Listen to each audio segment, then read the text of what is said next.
درست کردن. باشه دست شما داد نکنید. خیلی ممنون. اینجا خونه برای خودتونه؟ نیست. آج خانم الان اینجا چند وقت زندگی میکنید؟ خیلی ساله.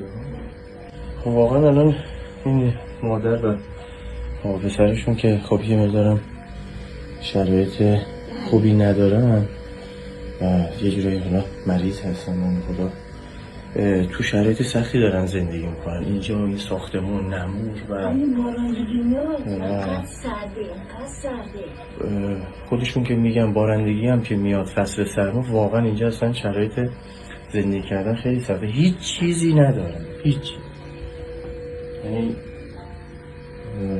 فقط باید بتونیم حمایت کنیم. حالا امروز هم به لطف مؤسسه و بچه‌های مهرما برایشون شب یلدایی آوردن بچه‌ها و یه اجاق گاز که حداقل بتونن تو فصل سرما بگذرونن. خیلی سخته واقعا، نمیدونم چی بگم.